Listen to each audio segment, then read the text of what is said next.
Hi friends, thank you for joining us again for the ASP Stories weekend bonus episode. Join us on Mondays and Thursdays where we interview amazing guests where they share with us about their adventure sports and the amazing feats that they have done. But ASP Stories is where we get to listen in as authors read their adventure stories to us. So sit back with your hot cup of tea or coffee and kick off your adventure-filled weekend by listening in while we hear more from ASP Stories. This episode is sponsored in part by Canada Pet Food. You know your dog is the best part of your adventure, and a great way to keep him happy and healthy is by feeding him the best pet food. That's why you need to check out Canada Pet Food. Canada is an independent and family-owned pet food company who uses the same care and the same quality ingredients they want for their own pets when making their pet foods. Check out Canada.com/podcast. The next series on ASP Stories will be from Annie Dike. Annie has a blog at havewindwilltravel.com. Go check it out. You can also hear more from Annie on episode 75 and episode 138 on the Adventure Sports Podcast. Now sit back and enjoy while Annie reads from Chapter 3 of Keys to the Kingdom.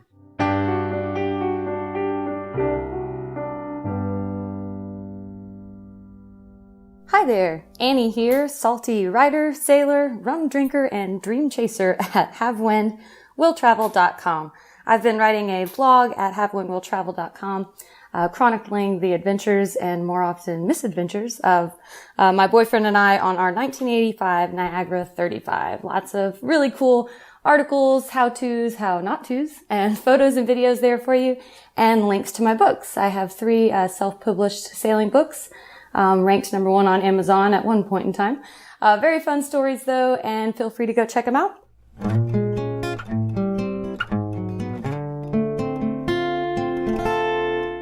I'm going to read for you now some portions of chapters 3 and 4 from my second sailing book, Keys to the Kingdom. Chapter 3, The Treetop Phenomenon. I have some bad news, Phillip said. 3 minutes after 6 a.m. is when he said it. It was kind of laughable. I knew we were out in the middle of the Gulf on a sailboat with no way to raise our mainsail. I also knew in order to sail, we were going to have to find some way to climb up on the bimini and get our halyard off the backstay. But wait, you have worse news? Okay, shoot. It climbed its way up the mast, Phillip hollered down to me in the saloon. Up the mast? Climb? It? I shook my head a few times and rubbed my eyes, trying to piece together what he was telling me and clear my vision at the same time. The what did? I asked, still a little groggy. The halyard, he said. It's at the top of the mast. Although his words made sense, I didn't really understand how it could have happened. The last time I saw our main halyard, that turd, he was wrapped a couple of times around the backstay. Too high up to reach, but he seemed secure at the time. And I call him a he because he is. He's a snot-nosed little brat. Don't let go of him for a second was the lesson we took away from all this. By all appearances, Hal, short for halyard, was going to stay wound around the backstay for the night, just a few feet over our heads, until the morning when we could fetch him back in broad daylight. That would have been great. That's not what happened. I had never suspected he would be anywhere else when the sun rose. How could Hal have possibly snaked his way back up the mast? Not that I didn't believe Phillip, but I had to step up into the cockpit to see it for myself. And there he was, our main halyard, way up at the top of the mast. He was giving us a friendly little wave from up high. You turd, I thought. Apparently, the weight of the line from below was enough to counterbalance the length of the line that was out, particularly when it was wound around the backstay. As a result, the shackle eventually creeped its way all the way up the backstay to the top of the mast. You might have guessed this, but unfortunately, a big part of sailing is the ability to raise the sails. There was no way around it. Phillip and I weren't going to be doing any sailing until one of us climbed the mast to bring that halyard back down, so we could raise the mainsail back up. We were still out in the Gulf, about 5 or 6 hours from Clearwater, with favorable wind, and we had already been motoring through the night. Sailing was really the best option. We made some coffee and assessed the situation. The seas were relatively calm that morning. We had 2 to 3 foot swells, rolling through every 3 to 4 seconds, but they were quartering us nicely on the port bow, so the boat was rocking gently over them. It was a moderately smooth sea state. Swaying gently below, however, is perceived far differently 50 feet up in the air. Think back on those days when, as a child, you climbed to the top of a tall tree, one that appeared to be standing still on the ground, and it surprised you how much it actually swayed from side to side in the wind once you made it to the very top. The same principle applies to the mast of a sailboat. They are far more flexible than you think. As you've probably already guessed, I drew the short straw and was deemed the lucky deckhand to climb the mast that day. Oh, happy day. While I had ascended the mast several times at that point in my short sailing career, all of those times occurred when the boat was docked safely at the marina. Not while we were underway, and not while the boat was bobbing and swaying over 2 to 3 foot seas. But it was a simple, undeniable truth. He had gone up, so I had to go after him. I was ready, though. To be honest, I was a little excited. I was about to climb the height of our beautiful boat and look out across an expanse of crystal blue waters in the Gulf. I was exactly where I wanted to be. 1 week into our much-anticipated inaugural trip to the Florida Keys, just Phillip and me on our incredible Niagara 35, from the moment we brought her home from Punta Gorda, Florida, to Pensacola the previous year, we had been talking about, planning, and making another offshore trip. Now here we were, back out in the Gulf, making our way down to the Florida Keys, and it seemed nothing could dampen our mood. So we let go of the main halyard. Okay, we means I here, but we knew we'd get it back. So we needed to climb the mast mid-sea to do it. We knew we, meaning I, could. When you're cruising around on a sailboat, you just kind of start to expect these things. They're not setbacks, they're normal occurrences that you just have to deal with. Things are going to break and need to be repaired. You're going to get caught in weather sometimes and get a little roughed up. Equipment is going to fail when you least expect, want, or need it to. It's just going to happen. The more you're out there experiencing and learning from it, though, the better you will be at handling the next expected, unexpected catastrophe, and the more you will probably enjoy it. It's hard, it's fun, it's frustrating, and it's the most ultimate reward. I can guarantee one thing, cruising is never boring. And it certainly wasn't going to be this day. I was about to scale a 50-foot pole while sailing across the Gulf of Mexico. Here we go. While the mast climb mid-sea was, in and of itself, going to be a pretty daunting undertaking, we had yet another issue to deal with. You see, the problem with having to ascend the mast to get your main halyard back down is that you can't use the main halyard, typically your strongest line for hoisting heavy objects, to do it. Bring in the B team. After some examination of the mast, it was determined we would have to use the spinnaker halyard, because it was the only line coming out of the mast that would, in theory, allow me to actually get to the top. The others, the topping lift for the spinnaker, the inner forestay for the staysail, and the halyard for the staysail, all stopped short a few feet shy of the top of the mast, where the main halyard was gaily waving down at us. "We see you, you turd." I had to be able to get all the way to the top to retrieve it. The spinnaker halyard, we believed, also in theory, would be plenty strong enough to raise me, but we had yet to use ours on the boat. Phillip and I are far more leisure cruisers than racers, hence there's no real need to hoist that big, huge, billowing sail just to pick up a couple knots. Spinnakers are beautiful, yes, even iconic in sailing paintings and pictures. They're also a huge chore. The thought of using the line designed to raise a lofty, flowing, beautiful sail for the first time to raise yours truly 50 feet into the air made both Phillip and I a little uneasy, but it was our only option. Plus, I weigh less than Phillip, which makes me the obvious choice for ascending. To be safe, though, Phillip decided to secure the halyard for the staysail to me as a backup safety line. That way, if, for whatever reason, the spinnaker halyard failed, I would only tumble 7 or 8 feet before the backup line would catch and send me banging into the mast. That was better than a splat on the deck. The decision was made. It was time to get to it. We left some coffee warm in our mugs and started rigging me up. Dogs make the best partners for outdoor adventures. Good food keeps your dog happy and healthy for those big days. So feed your pets Canaday. Canaday is an independent and family-owned pet food company who uses the same care and the same quality ingredients they want for their own pets when making their pet foods. In keeping with their commitment to pets and their people, Canaday has taken the first steps at Canaday Farms to getting involved in growing the ingredients that they use. Go to canaday.com/podcast to try Canaday for free by requesting a free sample, and you'll get other special offers too. That's CANIDAE.com/podcast. Again, that's canaday.com/podcast. Check out bikeparts.com for all your cycling gear. They have a wide selection of over 60,000 bike parts and accessories. Need suggestions or have a question about what fits your bike? Their knowledgeable staff will answer any questions and get you rolling as quickly as possible. If you're in the great state of Colorado, stop by their full-service bike shop, Peak Cycles, in downtown Golden. That's bikeparts.com. As I'm sure you know from listening to the Adventure Sports Podcast, some of the safest and best snow conditions for backcountry skiing of the whole year happen in the springtime.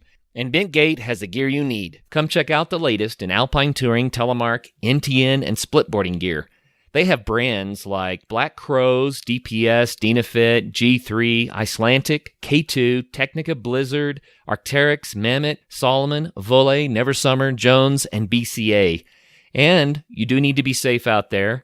Bentgate has the latest in avalanche safety gear. They have beacons, airbags, shovels, and probes, and they're ready to help you educate yourself on snow safety. They also rent out gear, so you can get your skis and your boots there, as well as your avalanche safety equipment. What's more, they also have free demo ski days at local resorts, so you can try out the latest gear. Now, how much fun does that sound? So swing by Bentgate in Golden, Colorado, or go to bentgate.com to find your new gear, as well as to get updates on all of their events.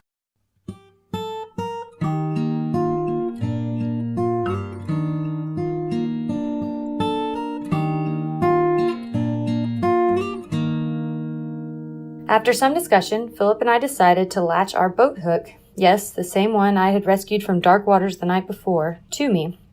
I wanted to use it to snag the halyard in case it was just a few feet or inches out of my reach at the top of the mast. It was a great plan in theory, an epic failure in execution. We tied a length of line approximately 3 feet to the end of the hook and latched that to my bosun's chair so it would be secured to me in a manner that I could hoist it and use it while having it secured to my bosun's chair. Think of it like a set of keys on a chain. Once I was tied three ways to Sunday, we started the ascension, starting from atop the boom, and Phillip worked all the lines from the cockpit. We had also been fighting nightly banging from our inner forestay during this trip, so we decided one other item to accomplish during this ascension would be to remove the inner forestay from the mast. We figured we could easily ascend again to remount it on the off chance we would need it on this trip. And I hope experienced sailors out there reading this do appreciate the genius line of reasoning for what it's truly worth.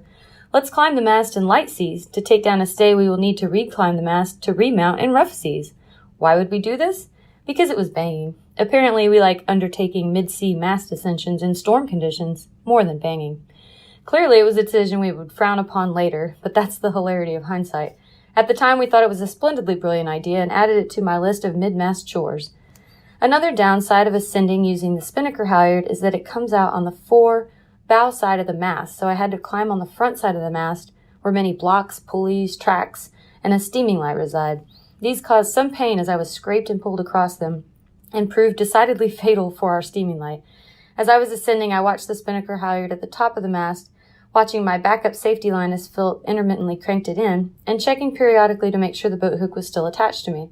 Everything seemed to be cranking along as smoothly as could be until I saw a problem. "Stop!" I thundered down to Phillip. The knot for my backup line was riding just below the steaming light on the front of the mast, and I knew he was about to crank right over it, dragging the knot and all of my 143 pounds behind it. Okay, 145. We did have steak the night before.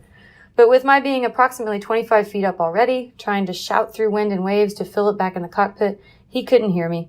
The knot caught tight underneath the light, and I watched as it pinched, puckered, and shattered our steaming light when Phillip hoisted me up a few cranks.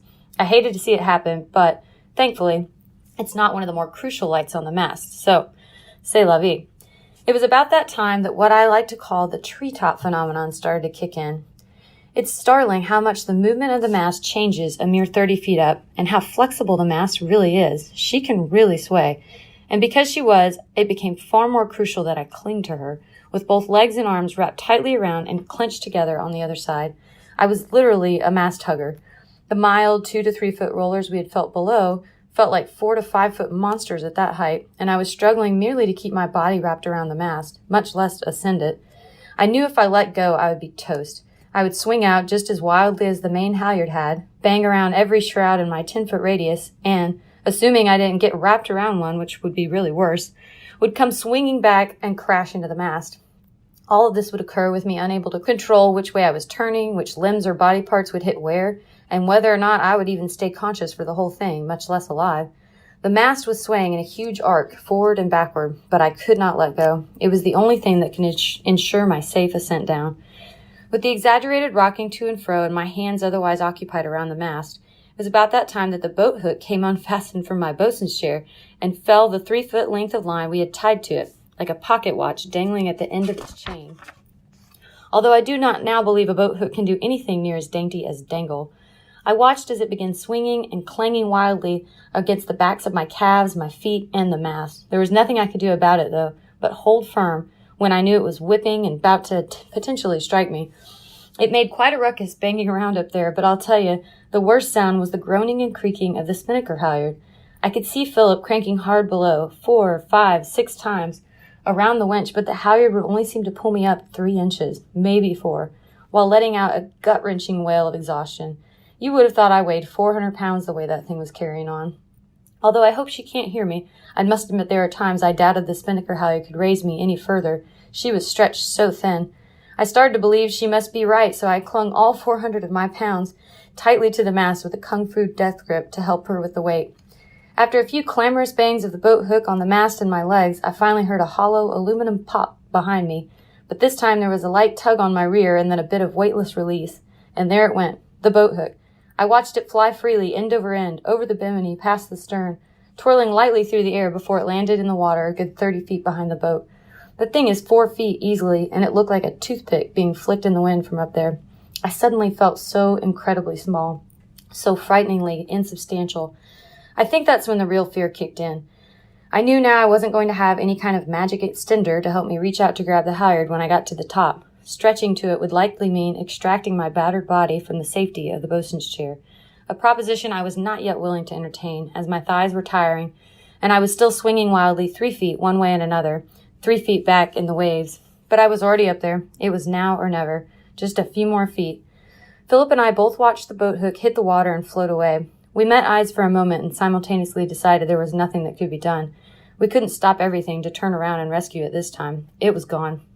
Phillip shrugged his shoulders and shouted, "You ready?" I hollered a mighty yes back, and that I hoped sounded braver than I felt. The last few feet up the mast seemed to be the most straining on the spinnaker halyard. I watched Phillip crank round and around, and I felt myself inch up the mast at a snail's pace. Finally, the knot on the spinnaker halyard reached the pulley at the top, and I knew there was nothing more Phillip could do. I shouted for him to stop and set my sights on the halyard. It was probably about 10 inches out of my reach, with my weight resting safely in the seat of the bosun's chair, or as safely as possible 50 feet up, clinging to a swaying mast. I was so close.